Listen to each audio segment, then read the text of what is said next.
Hello YouTube learners, welcome to your favourite learning channel the science teacher. आज हम start करने वाले हैं motion in combined electric and magnetic fields. तो electric field और magnetic field दोनों का जो यहाँ पर योगदान होता है किसी चार्जेस के मोशन पर, उसको हमने पहले देखा हुआ है। इलेक्ट्रिक फील्ड वेलोसिटी को चेंज कर सकता है, काइनेटिक एनर्जी को चेंज कर सकता है।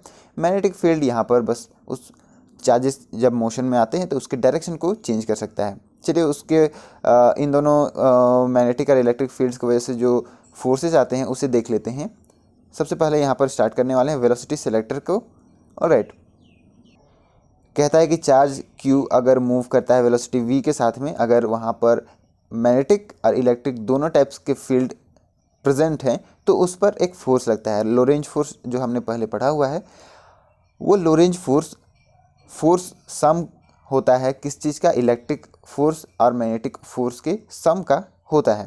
तो जैसा कि हमें पता है F इलेक्ट्रिक जो होता है, इलेक्ट्रिक फोर्स वो होता है Q इंटू ई, चार्ज इंटू इलेक्ट्रिक फील्ड। और वहीं हम मैग्नेटिक फोर्स का भी हमने यहाँ पर कैलकुलेट किया था, वो था charge into V cross B, यानी कि जो वेलोसिटी है क्रॉस B यानी कि मैग्नेटिक फील्ड। यहाँ E जो है और B, ये दोनों एक्सटर्नल इलेक्ट्रिक फील्ड और एक्सटर्नल मैग्नेटिक फील्ड्स हैं।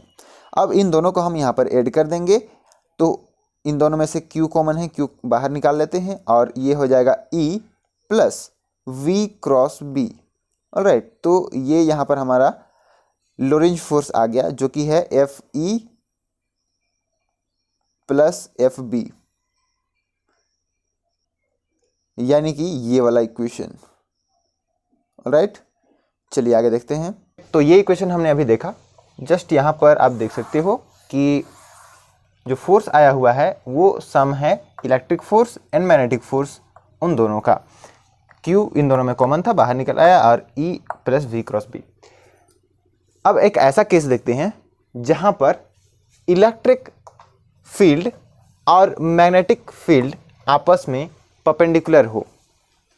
अब इस पे देखते हैं कि वेलोसिटी अगर यहाँ पर x डायरेक्शन पर है तो फोर्स किस तरीके से आता है। वेलोसिटी यानी किस चीज़ का वेलोसिटी, चार्ज का वेलोसिटी, Q चार्ज है हमारा, उसका वेलोसिटी। तो यहाँ पर इलेक्ट्रिक फोर्स और मैग्नेटिक फोर्स किस डायरेक्शन पर आता है, चलिए देखते हैं। सबसे पहले चलिए इसको नोटेशन में लिख देते हैं। यहाँ पर V वेक्टर ये जो है इसे हम लिख सकते हैं V आई कैप, x डायरेक्शन पर है। यहाँ पर सेकंड हम लिखते हैं, चलिए E vector that is equal to E into J cap. उसके बाद में जो B वेक्टर है उस B वेक्टर को लिख देते हैं यहाँ B इंटू Z वाला है तो K कैप।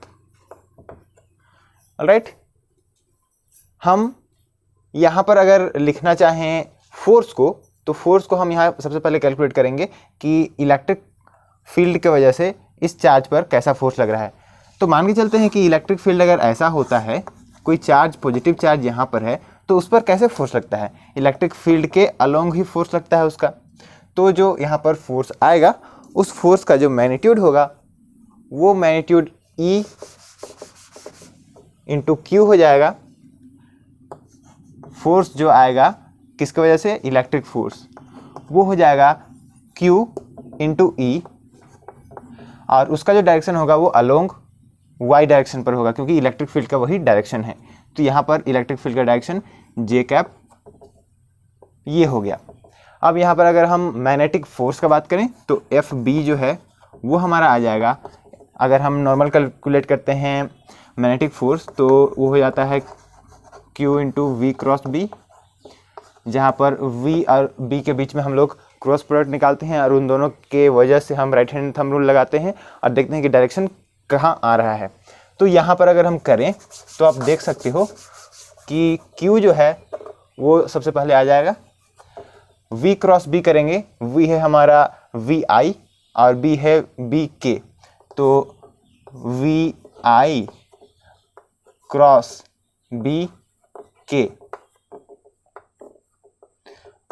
ऑलराइट, यहाँ पर V और B को चलिए बाहर निकाल लेते हैं। ये यहाँ पर जो है मैग्नीट्यूड वाले टर्म में है QVB और यहाँ पर I और K का अगर हम क्रॉस करते हैं तो ये रूल आप याद रख लो, अगर I है, J है, K है, ऑलराइट, तो यहाँ पर I क्रॉस J करेंगे तो K मिलेगा, लेकिन अगर I क्रॉस K करेंगे तो हमें माइनस ऑफ J मिलता है।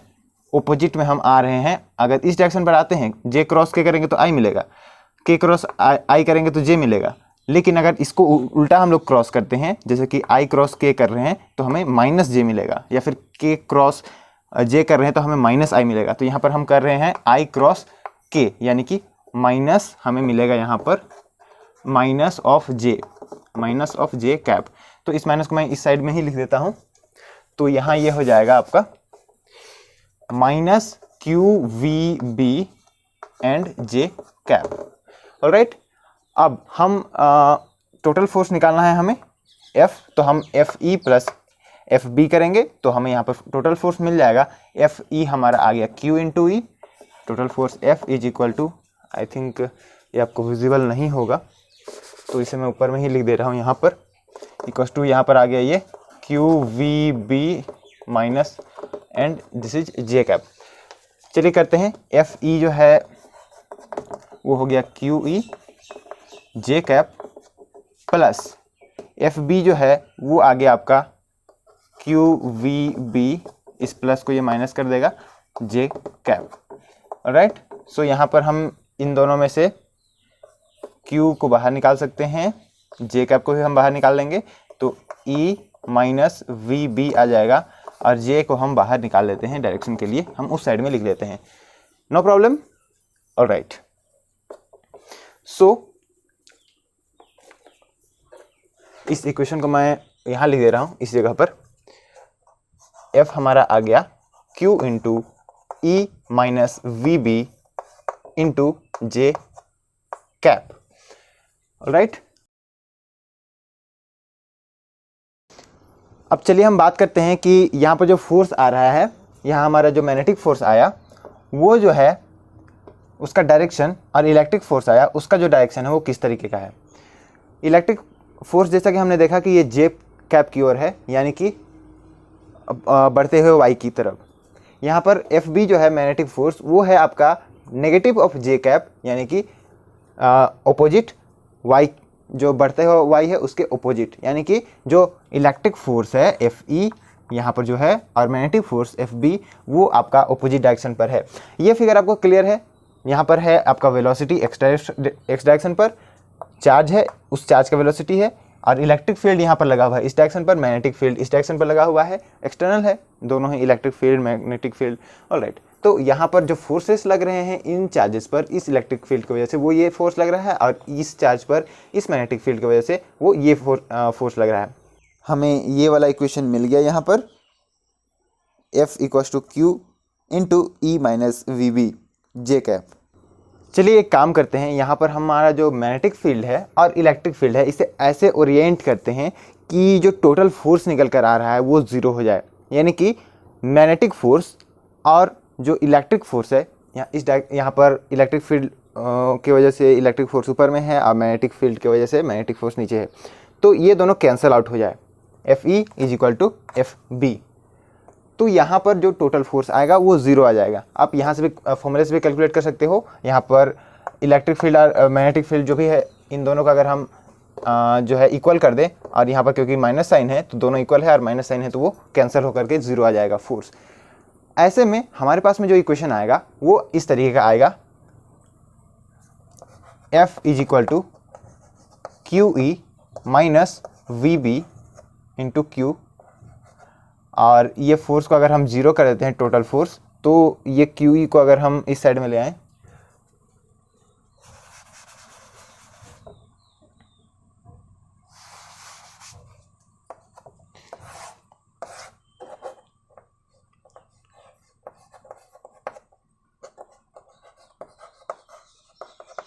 ऑलराइट, ज़ीरो हो, इसे हम फोर्स टोटल फोर्स को हमने जीरो इक्वेट कर दिया है। अब इसे हम उस साइड में ले आएँ तो QE इक्वल्स टू QVB आ गया, QQ कैंसिल हो गया, यहाँ पर V यहाँ पर आ जाएगा E बाई B। अब यहाँ पर हम मनचाहा वेलोसिटी पा सकते हैं, जितना हमें वेलोसिटी चाहिए उस वेलोसिटी को हम एडजस्ट कर सकते हैं इजीली इस इक्वेशन का यूज करके। यहाँ पर E/B है तो हम इसे एडजस्ट करके वेलोसिटी जितना हमें चाहिए उस वेलोसिटी को हम यहाँ पर अचीव कर सकते हैं। कैसे, चलिए आगे देखते हैं। अब इस इक्वेशन को हम ध्यान से देखें, QE = QVB या फिर V = E/B, तो आप देखोगे कि ये जो है ना ही चार्ज पर डिपेंड करता है वेलोसिटी और ना ही मास पर डिपेंड करता है, ये सिर्फ इलेक्ट्रिक फील्ड और मैग्नेटिक फील्ड पर डिपेंड करता है। तो अगर किसी बीम ऑफ लाइट से डिफरेंट चार्जेस के, डिफरेंट मासेस के, डिफरेंट वेलोसिटीज़ के यहाँ पर चार्जेस वहाँ से आ रहे हैं, वहाँ से निकल रहे हैं, तो हम वहाँ से कुछ सेलेक्टिव वेलोसिटीज़ को हम कलेक्ट कर सकते हैं, जिसके स्पीड का वैल्यू होगा E/B। तो ये कंडीशन हम दे करके उस डिज़ायर्ड वेलोसिटी को हम इजीली वहाँ से कलेक्ट कर सकते हैं। इसीलिए हम कहते हैं इसे वेलोसिटी सेलेक्टर। कहता है कि वैसे पार्टिकल्स जिनका स्पीड E/B के बराबर हो वही अनडिफ्लेक्टेड पास करेंगे उस क्रॉस फील्ड के रीजन से।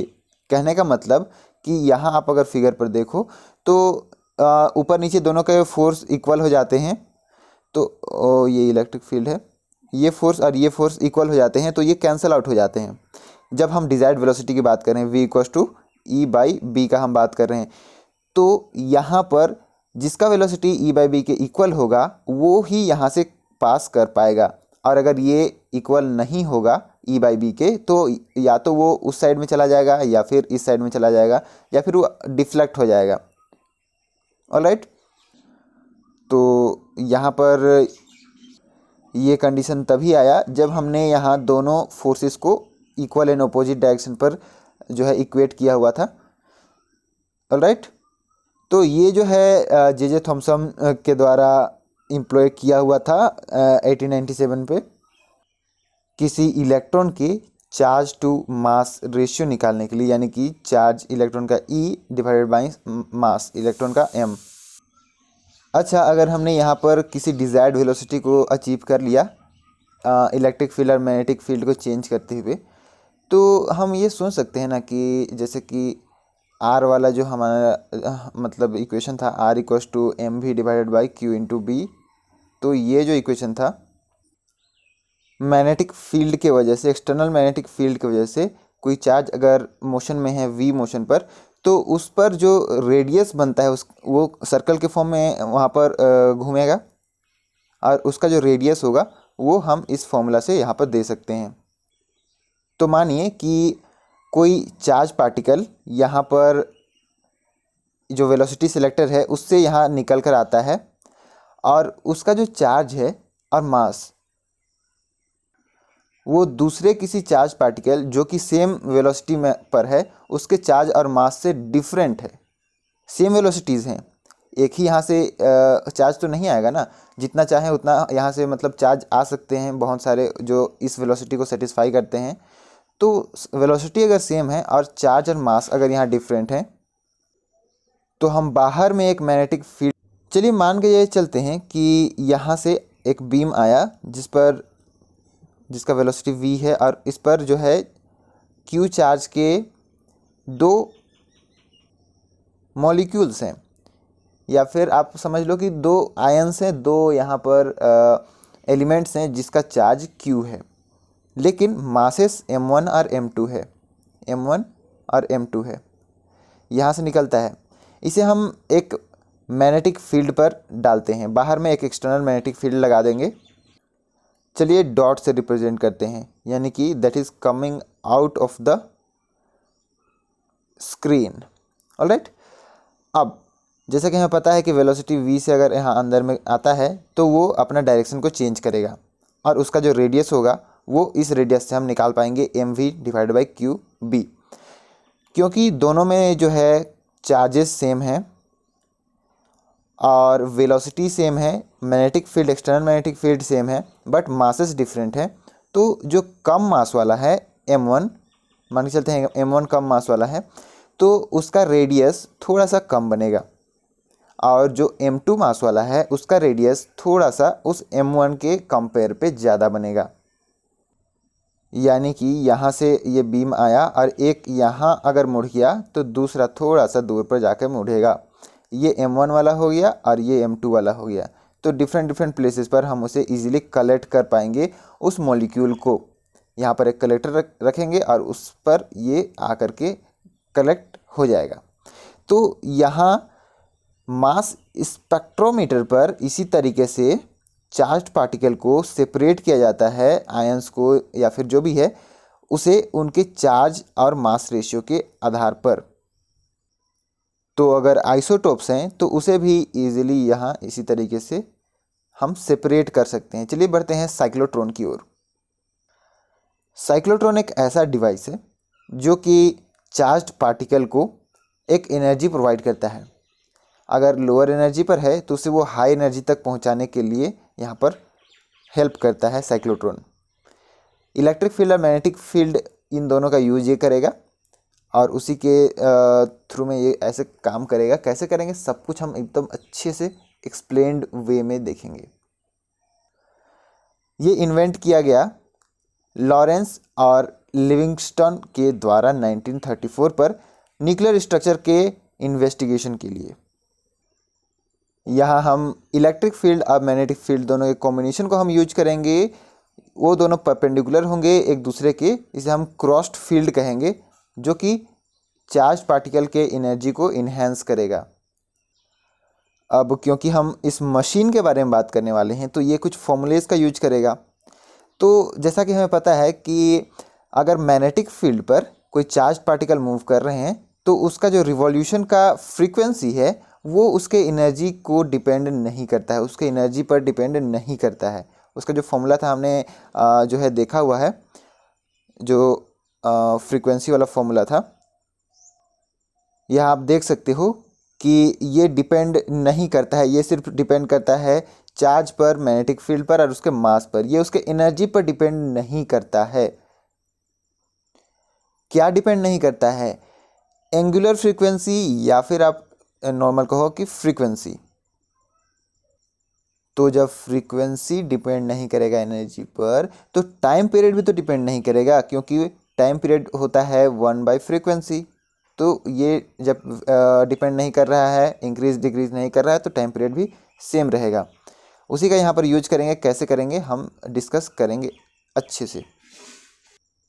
अब चार्ज्ड पार्टिकल को उसके एनर्जी को बढ़ाने के लिए हम क्या करते हैं कि दो सेमी सर्कुलर मेटल डिस्क को ऐसे फिक्स करते हैं कि चार्ज पार्टिकल उसके अंदर में मूव करे, और जो मेटल डिस्क है उस डिस्क को हम डीज कहते हैं, डीज, क्योंकि वो डी के शेप में होता है। D1 और D2 ऐसे डी के शेप में होता है। सो यहाँ पर हम कनेक्ट करते हैं बाहर से एक्सटर्नल पोटेंशियल। साइक्लोट्रॉन किसी भी लो एनर्जी वाले पार्टिकल, आयंस, मॉलिक्यूल्स, जो भी चार्ज पार्टिकल हैं, उन चार्ज पार्टिकल को हाई एनर्जी तक एक्सेलरेट करता है by using electric field and magnetic field. Electric field यहाँ पर उसके वेलोसिटी को इंक्रीज़ करता है, चार्ज पार्टिकल को उसका जो वेलोसिटी है उसे इंक्रीज़ करता है, और मैग्नेटिक फील्ड उसके डायरेक्शन को बार बार वो चेंज करते रहता है। चलिए देखते हैं कि कैसे ये करता है। उससे पहले कुछ बेसिक कॉन्सेप्ट यहाँ पर हम देख लेते हैं। अगर एक कंडक्टर है उसके अंदर में इलेक्ट्रिक फील्ड हम मापे तो वो 0 आता है। अगर हमारे पास में कोई मैग्नेटिक फील्ड है और उसके अलोंग अगर कोई चार्ज पार्टिकल मूव कर रहा है तो वो उसके जो पाथ है उसे सर्कुलर पाथ बना देता है। ऑलराइट। और अगर हमारे पास में ये जो मोशन अभी कर रहा है, ये मोशन डिपेंड नहीं करता है इस पार्टिकल के एनर्जी पर। जो फ्रीक्वेंसी है that doesn't depend on the energy of the particle. ये कुछ बेसिक कॉन्सेप्ट्स हो गए। मानते हैं कि जो चार्ज पार्टिकल है वो यहाँ पर है। ऑलराइट। ऑसिलेटर यहाँ पर जो यहाँ पर पोटेंशियल है उस पोटेंशियल को ऑसिलेट कर रहा है, जो है पॉजिटिव और नेगेटिव, जो है उस पॉजिटिव और नेगेटिव को वो टर्न कर रहा है, कभी पॉजिटिव इस साइड में कभी पॉजिटिव इस साइड में। कहने का मतलब कि एक बार पॉजिटिव इस साइड में तो दूसरा बार पॉजिटिव इस साइड में और नेगेटिव इस साइड में, ऐसे ये ऑसिलेटर चेंज कर रहा है। ये किस फ्रीक्वेंसी में इसे चेंज करेगा, वो फ्रीक्वेंसी इक्वल होगा जो हमारा इसका मूव करने का जो फ्रीक्वेंसी है। फ्रीक्वेंसी हम लोग निकालते हैं 1/टाइम पीरियड से, और टाइम पीरियड हम लोग यहाँ पर निकालेंगे जो हमने पिछले वाले फॉर्मूला देखे हुए हैं उस फॉर्मूला से। चलिए उसका हम अभी बाद में देखेंगे, पहले यहाँ पर देखते हैं कि इस चार्ज पार्टिकल पर क्या होगा। ऑसिलेटर यहाँ पर पॉजिटिव और नेगेटिव अगर जो है यहाँ पर दे रहा है पोटेंशियल यहाँ से, तो इस पर इलेक्ट्रिक फील्ड लगेगा पॉजिटिव टू नेगेटिव। ये पॉजिटिव हो गया, ये नेगेटिव हो गया, तो पॉजिटिव टू नेगेटिव यहाँ पर लग रहा है। तो जो चार्ज पार्टिकल है वो अभी मूव करने लगेगा इस डायरेक्शन पर, क्योंकि फोर्स जो है इलेक्ट्रिक फील्ड के डायरेक्शन पर लगता है। तो चार्ज पार्टिकल अभी मूव करेगा। अब जब चार्ज पार्टिकल मूव करता है तो यहाँ पर आप देख सकते हो डॉट डॉट से मैग्नेटिक फील्ड भी हमने यहाँ बनाया हुआ है। ये मैग्नेटिक फील्ड यहाँ पर रोल में आएगा और वो इस मूविंग चार्ज पार्टिकल के डायरेक्शन को चेंज करेगा। वो इसे सर्कुलर फॉर्म में यहाँ पर इसे टर्न कराएगा। जब यहाँ पर ये आ जाता है तो यहाँ पर आने पर इसके जो डायरेक्शन है उसे हम अपोजिट कर देते हैं। इस साइड में पॉजिटिव करते हैं, इस साइड में नेगेटिव कर देते हैं। तो यहाँ से यहाँ तक जो इलेक्ट्रिक फील्ड है वो इस डायरेक्शन पर आने लगता है। अब इस चार्ज पार्टिकल को अंदर में तो इलेक्ट्रिक फील्ड नहीं मिल रहा था, अंदर में इलेक्ट्रिक फील्ड नहीं मिल रहा था। जब ये अंदर गया तो इलेक्ट्रिक फील्ड नहीं मिल रहा था, अंदर में इलेक्ट्रिक फील्ड 0 है। इलेक्ट्रिक फील्ड बस यहीं पर अप्लाई होगा। तो ये जब यहाँ पर आएगा तो इस पर इलेक्ट्रिक फील्ड लगेगा, जिसकी वजह से इसे फोर्स यहाँ पर एक्सपीरियंस करने को मिलेगा। और चार्ज पार्टिकल अगर फोर्स लगता है अलोंग द डायरेक्शन तो वहाँ पर वो वेरी करता है, उसका स्पीड, उसका वेलोसिटी वेरी करता है। हमने देखा हुआ है कि जो इलेक्ट्रिक फील्ड होता है वो काइनेटिक एनर्जी को चेंज करता है। तो उसके जो यहाँ पर मास को तो चेंज नहीं करेगा, उसके वेलोसिटी को ही चेंज करेगा। तो यहाँ पर इसके वेलोसिटी को ये चेंज करता है। अब जब वेलोसिटी को चेंज करता है तो ये जब यहाँ अंदर में आता है तब वेलोसिटी को चेंज करता है, उसके बाद फिर से ये अंदर घुसता है। अब यहाँ इलेक्ट्रिक फील्ड नहीं लग रहा है। वेलोसिटी चेंज होने की वजह से जो हमारा मैग्नेटिक फोर्स अब लगेगा इस चार्ज पार्टिकल पर, यहाँ पर वो हो जाएगा v क्रॉस b। तो वेलोसिटी अभी बढ़ा हुआ है तो इस पर जो फोर्स लगेगा वो फोर्स हमारा ज़्यादा लगेगा। ऑलराइट, हमने ये भी देखा हुआ है कि इसका जो रेडियस होता है उस रेडियस का फॉर्मूला होता है VMV divided by Q into B। सो अभी जब वेलोसिटी इंक्रीज करेगा तो इसका जो रेडियस है वो भी इंक्रीज करेगा। तो ये एक अभी बड़ा रेडियस बनाएगा। ऑलराइट, बहुत बड़ा नहीं बनाएगा बट इसके रिलेटिव में थोड़ा सा हल्का हल्का इंक्रीज करता है, बार बार थोड़ा सा ये बड़ा करेगा। और अंदर में इलेक्ट्रिक फील्ड नहीं है, इसी की वजह से ऐसे रैंडम मोशन करेगा, मतलब रैंडम मोशन नहीं, वो अपने जो पाथ है उस पर मोशन करेगा, उस पर वेलोसिटी पर चेंज नहीं आएगा, अंदर में वेलोसिटी सेम रहेंगे। यहाँ पर आने पर जो हम पोलैरिटी है उसे अपोजिट कर देंगे तो इलेक्ट्रिक फील्ड अब इस डायरेक्शन पर लगने लगेगा और उस डायरेक्शन पर लगने की वजह से इसका जो वेलोसिटी है फिर इंक्रीज़ करेगा, फिर अंदर आएगा, फिर रेडियस बड़ा होगा, फिर ये इंक्रीज़ करेगा। और ये जब एक सर्टेन एनर्जी को अटेंड कर लेगा तो हम इसे यहाँ से बाहर निकाल लेंगे।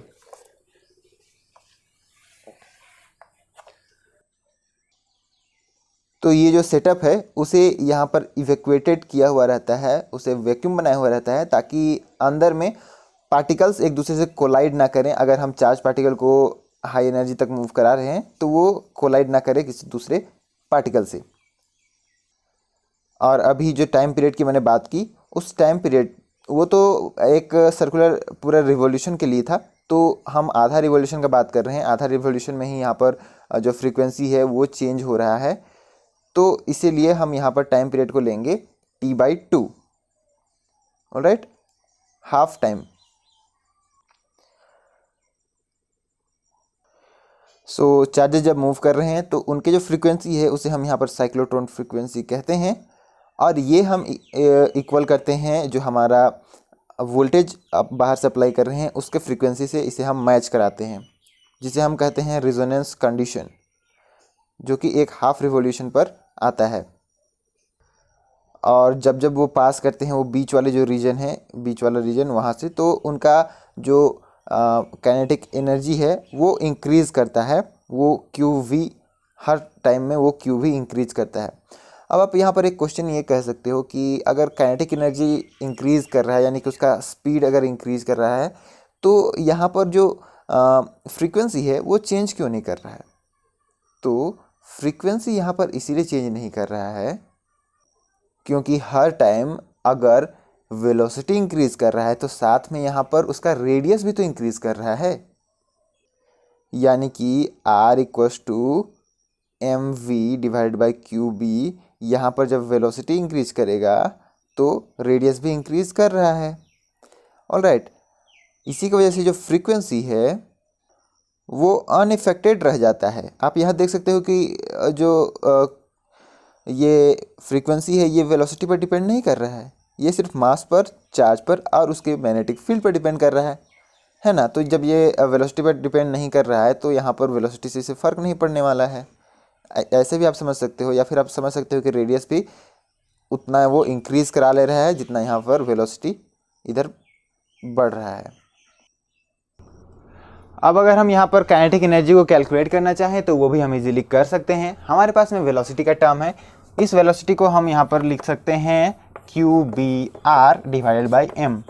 राइट, वेलोसिटी को हमने यहाँ पर क्यू बी को इधर मल्टीप्लाई किया, एम को नीचे। अब यहाँ पर अगर हम हाफ एम वी स्क्वायर निकालें तो ये इजीली हम निकाल सकते हैं। वी स्क्वायर की जगह पर हम इस चीज़ का स्क्वायर यहाँ पुट कर देंगे। So M into Q B R, Q square B square R square divide by M square. अब एम स्क्वायर को यहाँ से एक एम कैंसिल कर सकते हैं और इसे हम लिख सकते हैं Q square B square R square divide by 2m। ये हमारा हो गया काइनेटिक एनर्जी। अब ये साइक्लोट्रॉन के द्वारा accelerated particles, accelerated charge particles जो है, जो कि हायर एनर्जी वाले हैं, वो बॉम्बार्डिंग करने के लिए यूज होता है न्यूक्लियाई पर। ऑलराइट, और वहाँ से हम स्टडी करते हैं न्यूक्लियर रिएक्शंस की। न्यूक्लियस पर यहाँ पर बॉम्बार्डिंग किया जा रहा है, तो न्यूक्लियर पर जो रिएक्शन होंगे न्यूक्लियस पर, उसको यहाँ स्टडी करने के लिए इसका यूज़ किया जाता है। अब इसका इतना ही यूज़ तो नहीं होगा, कुछ और यूज़ भी हम यहाँ पर देख लेते हैं। जो सॉलिड्स हैं उन पर आयंस के इम्प्लीमेंट करने के लिए ये यहाँ पर यूज किया जाता है, या फिर उसके प्रॉपर्टीज़ को चेंज करने के लिए, नया मटेरियल्स बनाने के लिए ये सब यूज किया जाता है। साथ में हॉस्पिटल्स पर भी ये रेडियो एक्टिव सब्सटेंस जो है उसे प्रोड्यूस करने के लिए यूज़ किया जाता है। कुछ कुछ चीज़ों का ट्रीटमेंट करने के लिए यहाँ पर ज़रूरत पड़ता है, तो रेडियो एक्टिव सब्सटेंस को यहाँ पर यूज़ कर सकते हैं हम। इसी तरीके के हाई एनर्जी तक पहुँचा करके, साइक्लोट्रॉन से एनर्जी निकाल करके जो है चार्ज पार्टिकल को हाई एनर्जी तक पहुँचा करके यूज़ कर सकते हैं।